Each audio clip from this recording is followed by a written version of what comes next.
Hello and welcome to Millennium News Hour. I am Tanzeeba Naurin. In today's bulletin, we will present top and trending news from across the nation and the world.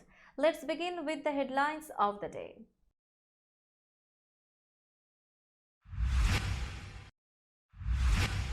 Migrants rush across US border in final hours before expiration of Title 42.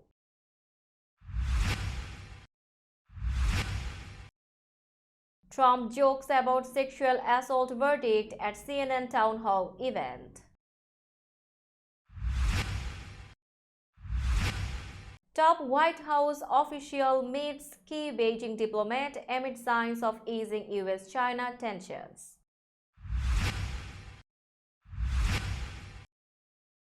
Monkeypox no longer a global emergency, WHO says.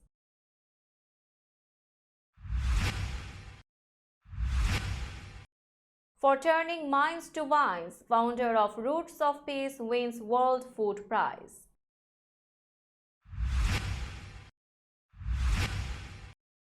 Vermont clean heat bill becomes law as legislature overrides governor's veto.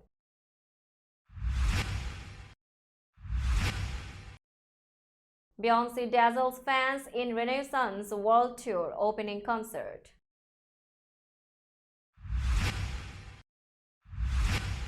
Jacqueline Zemon, longtime General Hospital cast member who played nurse Bobby Spencer, dies at 70. New fighting kills two Palestinian militant commanders, elderly man in Israel as Egypt pushes truce. Ukraine pushes to extend wartime grain deal at talks with Russia, Turkey and UN.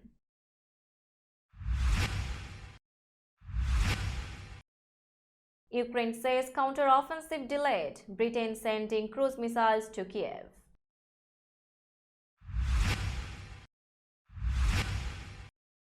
Bank of England raises UK interest rates to highest level since 2008.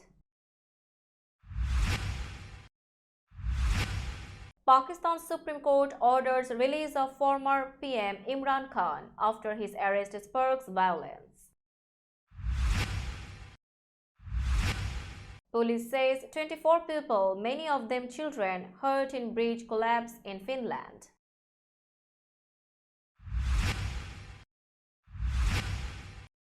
Son of NBA great Dennis Rodman transferring to USA, joining Bronny James. And NFL season kicks off with Super Bowl champion Chiefs hosting Lions, Rodgers on MNF.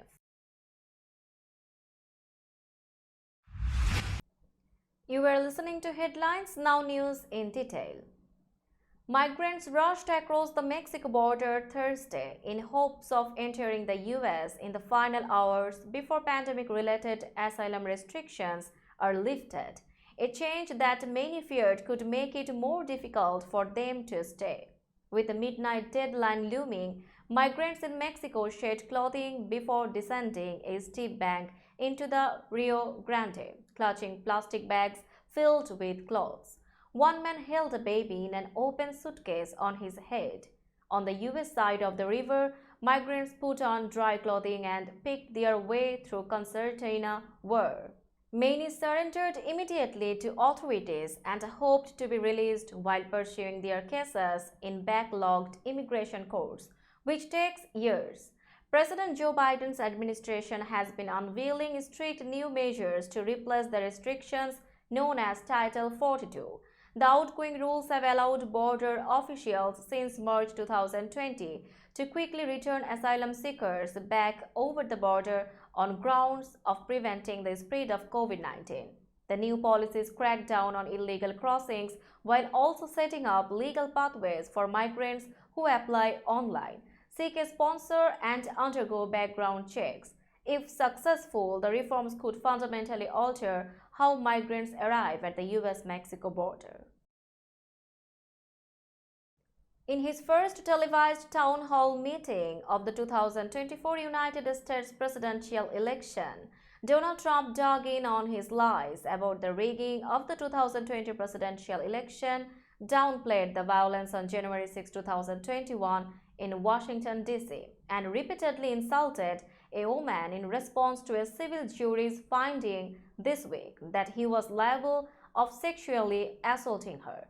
In a contentious 70-minute CNN town hall broadcast on Wednesday, Trump drew laughter from a New Hampshire audience when he mocked writer E. Jean Carroll's account of him having sexually abused her. He also repeated falsehoods about his 2020 election loss, said he would pardon many of his supporters convicted of taking part in the January 6 attack on the U.S. Capitol, and called his CNN moderator Caitlin Collins a nasty person. During the contentious back and forth in early voting New Hampshire, where moderator Collins sometimes struggled to fact-check his misstatements in real time, Trump continued to insist the 2020 presidential election had been rigged, even though state and federal election officials, his own campaign, and White House aides, and numerous courts have rejected his allegations. Trump also repeatedly minimized the violence caused by a mob of his supporters who stormed the Capitol in 2021. Instead, he said he was inclined to pardon a large portion of January 6 defendants if he wins re-election. He also rejected a suggestion that he apologized to his former Vice President Mike Pence, who was targeted by the mob. Throughout, the audience of Republican and unaffiliated voters cheered him on, laughing and applauding. Trump and Collins frequently spoke over each other, with Collins challenging a number of the former president's false claims. The audience of Republicans and independent voters who planned to vote in the Republican primary were generally very supportive of Trump, giving him a standing ovation when he took the stage. White House National Security Advisor Jake Sullivan and senior Chinese foreign policy advisor Wang Yi held talks in Vienna this week, the latest in a series of a small size that tensions could be easing between the world's two biggest economies. The meeting was not publicized by Washington or Beijing ahead of the high-level talks that took place on Wednesday and Thursday. The White House described the discussions as candid and constructive as the political and military rivalry between China and the U.S. intensifies. American officials and analysts are worried that a lack of reliable crisis communications could cause a minor confrontation to spiral into greater hostilities. They cite the ability to communicate with the former Soviet Union as allowing the Cold War to end without a nuclear exchange. Sullivan and Wang discussed key issues in the U.S.-China relationship, Russia's ongoing invasion of Ukraine, Taiwan, and more, according to the White House statement. The World Health Organization said Thursday that the global outbreak of monkeypox, which initially baffled experts when the smallpox-related disease spread to more than 100 countries last year, is no longer an international emergency, after a dramatic drop in cases in recent months. Last July, WHO Director General Tedros Adhanom Ghebreyesus declared Mpox, also known as monkeypox, to be an extraordinary situation that qualified as a global crisis. In doing so, he overruled WHO's expert committee, which didn't recommend the emergency designation. Tedros said the novel way Mpox was infecting people via sexual contact in many countries that had never before identified cases raised numerous concerns that warranted more attention. Nearly all cases were in men who were gay, bisexual, or had sex with other men. It was the biggest ever outbreak of Mpox. He said at a media briefing on Thursday that his expert committee had concluded that the recent dramatic decline in cases, with about 90% fewer cases in the last 3 months, was no longer an acute concern. The announcement Thursday comes after WHO downgraded COVID-19 last week, when it said the worst part of the pandemic was over and that the coronavirus should be managed like other respiratory diseases. A California peace activist who has worked to remove landmines from war-torn regions and replace them with grapevines, fruit trees, and vegetables was named the 2023 World Food Prize laureate Thursday at a ceremony in Washington. The Des Moines, Iowa-based foundation awarded its annual prize to Heidi Kuhn, founder of Roots of Peace. Since founding her non-profit in the basement of her San Rafael, California home in 1997, Kuhn's organization has helped remove thousands of mines and assist farmers in more than a half dozen countries.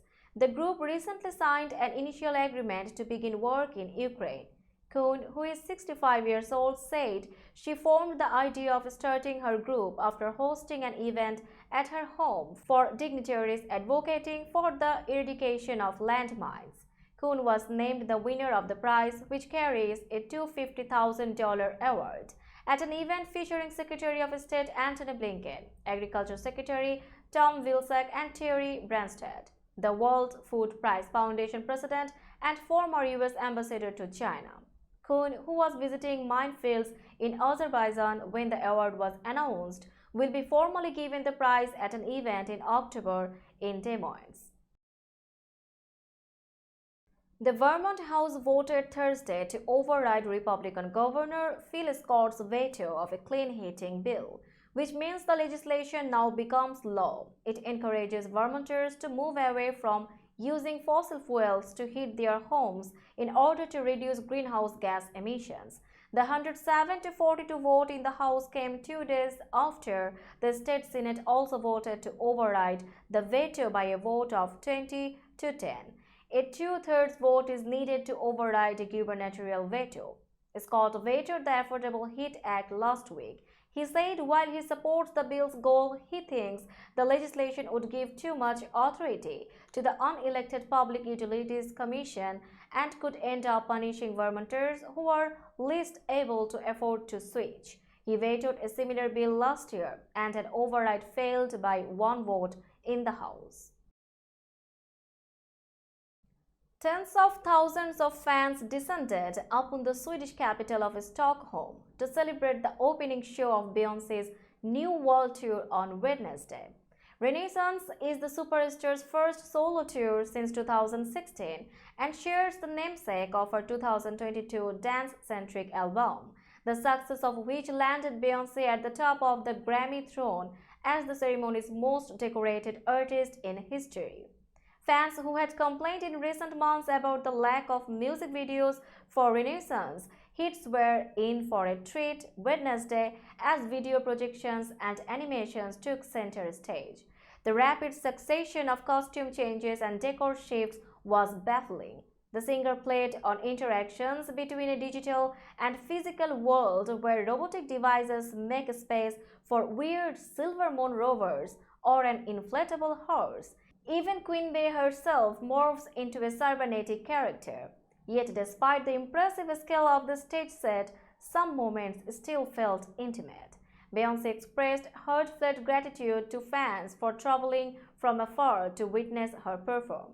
She reached for songs spanning across her two-decade career, kicking off the show with Dangerously in Love, the title track of her 2003 first solo album, moving through 2011 female empowerment anthem Round the World, and dishing up a good selection of hits from Renaissance itself. Wednesday's show sold out the 46,000 tickets available, and if the audience's reaction was anything to go on, the rest of the tour will be a hit. Beyonce will make stops at more than 40 cities including London, Paris, Barcelona, and Toronto before wrapping up the tour September 27 in New Orleans. Jacqueline Zemon, who became one of the most recognizable actors on daytime television during 45 years of playing nurse Bobby Spencer on ABC's General Hospital, has died. She was 70. Zemon died of cancer, her family confirmed Wednesday. News of her death was first announced by the show's executive producer, Frank Valentini. "I am heartbroken to announce the passing of our beloved Jackie Zemon," he wrote on Twitter. Just like her character, the legendary Bobby Spencer, she was a bright light and a true professional that brought so much positive energy with her work. ABC Entertainment and General Hospital also released a statement saying Zemon leaves behind a lasting legacy for her Emmy-nominated portrayal of the bad girl turned heroine and will always be remembered for her kind heart and radiant spirit. We are devastated by the news of her passing and send our deepest condolences to Jackie's family, friends, and loved ones. Now it's time for global updates.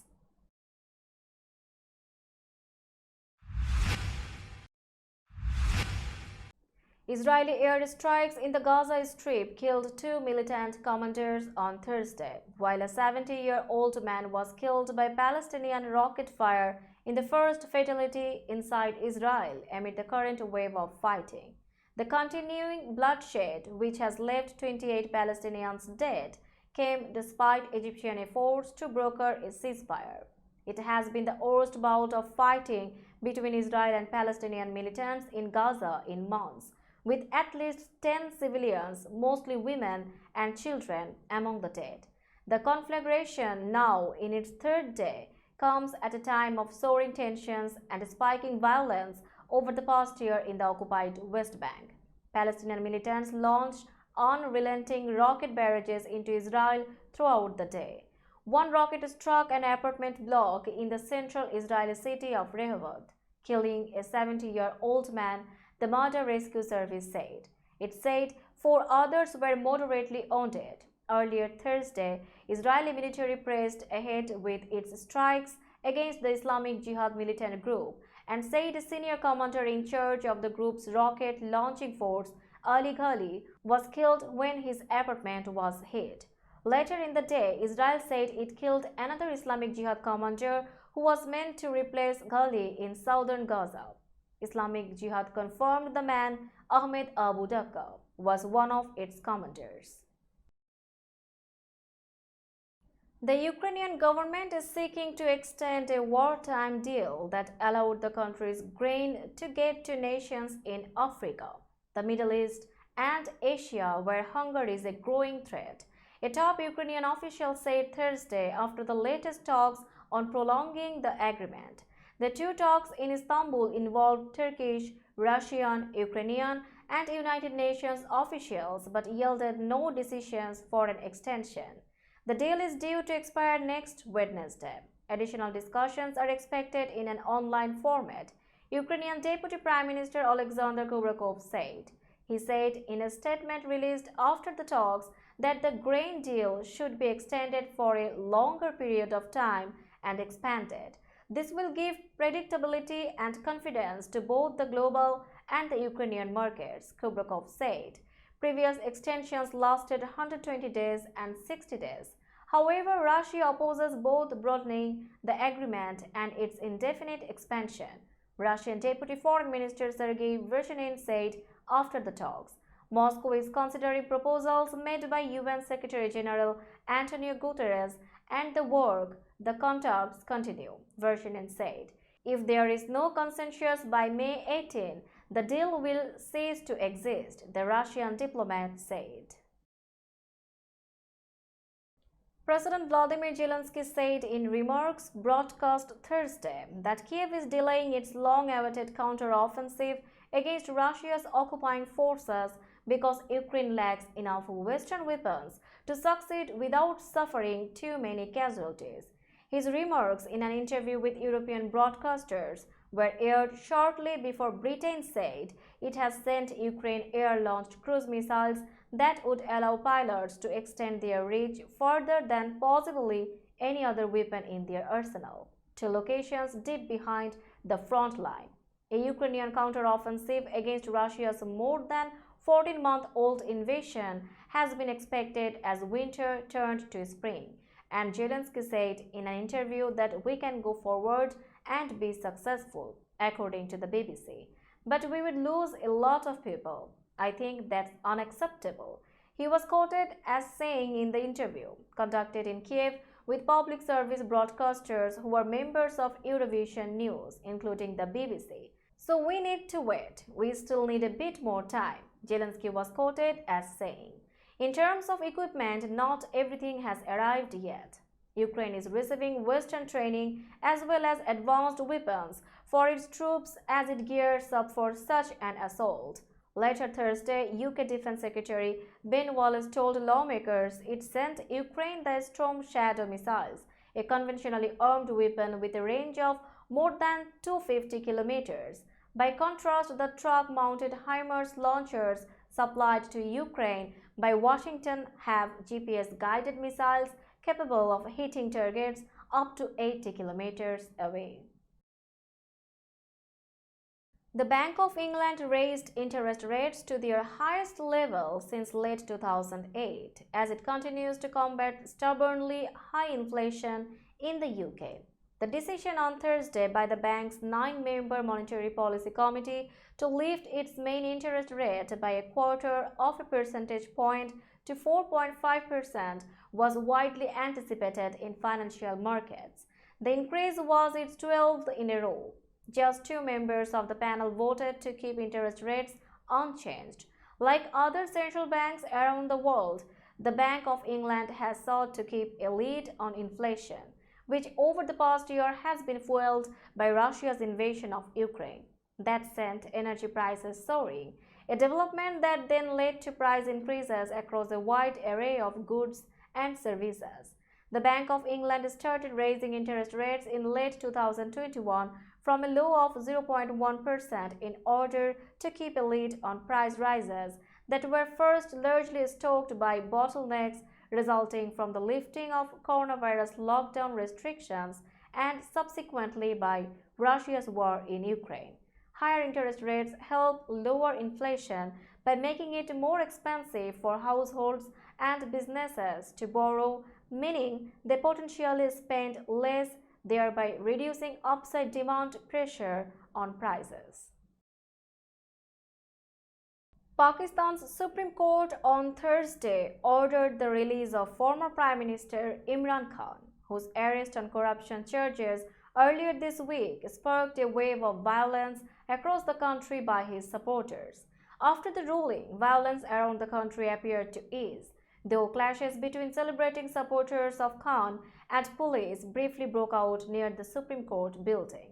The government, however, denounced the ruling and said it was determined to find other legal avenues to arrest the former premier. For a nation accustomed to military takeovers, political crisis, and violence, the turmoil of the past week has been unprecedented. Since Khan's dramatic arrest on Tuesday, protesters have been clashing with police in areas around the country, and mobs have attacked military and government sites, trying to storm the military's main headquarters and burning down the residence of a top general in Lahore. The government responded with a crackdown on Khan's supporters, arresting more than 2,000 so far. The Supreme Court ruled Khan's arrest 2 days ago was illegal, and while it freed him from custody, it ordered him kept under protection of security forces in a safe location in the capital, Islamabad. The head of his legal team, Babar Awan, underlined that Khan is a free citizen and will be allowed to meet with lawyers and supporters. Chief Justice Umar Atabandiyal urged Khan to appeal to his supporters to remain peaceful.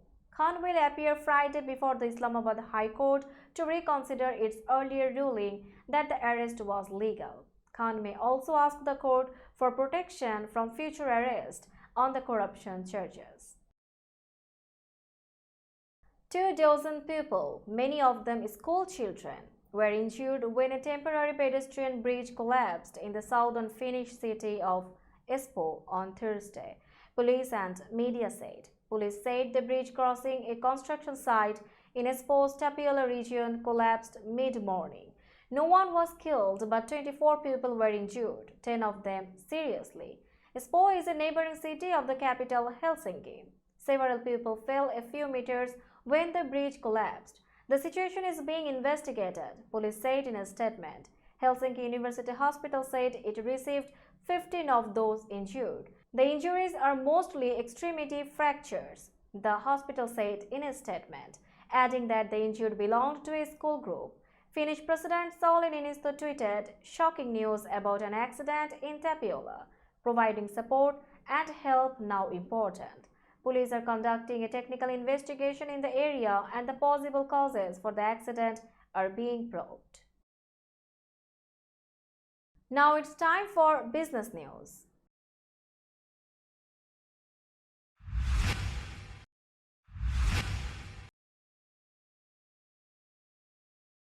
Today's New York stock close price is 15,265.39.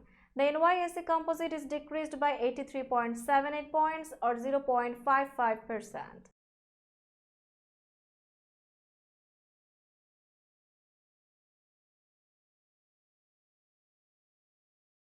Tokyo stock close price is 29,126.72. The Nikkei 225 index is increased by 4.54 points or 0.02%.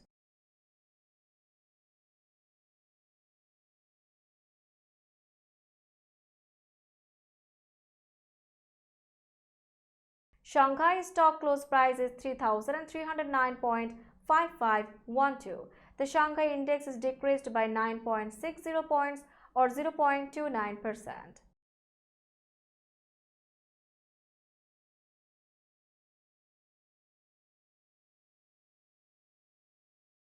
Hong Kong stock close price is 19,734.79.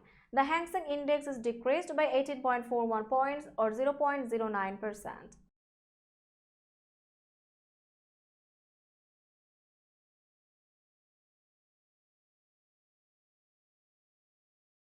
Bombay stock close price is 61,904.52. The Sensex index is decreased by 35.68 points or 0.06%.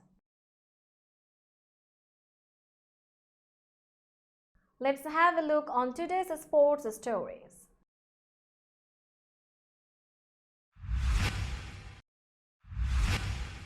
Southern California's basketball roster is getting more star-studded by the moment.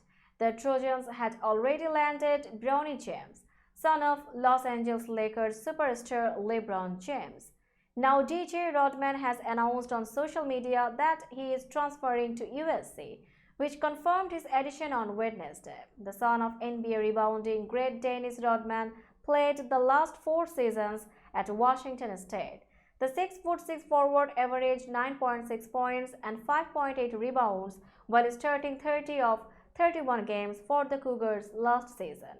Rodman graduated from WSU with a degree in communications. He will take advantage of an NCAA rule allowing an extra year of eligibility because of the COVID-19 pandemic to play for the Trojans close to his hometown of Newport Beach. Coach Andy Enfield on Wednesday also said the Trojans have received a signed national letter of intent from James. The guard announced on his social media last weekend that he had committed to the Trojans, and his father discussed it after the Lakers' playoff victory. Patrick Mahomes and the Super Bowl champion Kansas City Chiefs will kick off the 2023 season against the upstart Detroit Lions in a matchup of high-powered offenses, while Aaron Rodgers will make his New York Jets debut on Monday Night Football against the Buffalo Bills. Coming off their second championship in 4 seasons, the Chiefs will host the Lions on September 7 on Thursday Night Football. The Lions finished 9-8 last season after a 1-6 start and knocked Rodgers and the Green Bay Packers out of the playoffs with a 2016 victory at Lambeau Field in the final regular season game. Mahomes, the 2-time NFL MVP, led the Chiefs to a 38-35 comeback win over the Philadelphia Eagles in the Super Bowl. Fans will get their first look at Rodgers in his new green and white number 8 Jets jersey when New York hosts Josh Allen and the Bills in an AFC East matchup on September 11, according to early details released Thursday on this year's NFL schedule. Let's have a look on today's weather forecast.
That's all in today's news. Keep watching Millennium News 24 for latest update.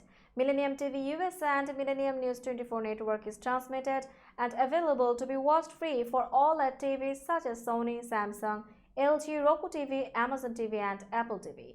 And also in all European countries and Australia, available with Sky Network, Worldwide Jago TV, Radiant IPTV, Worldwide Jago BD Network and Horizon Satellite globally. Stay connected with us for all types of informative and entertainment program. Thank you.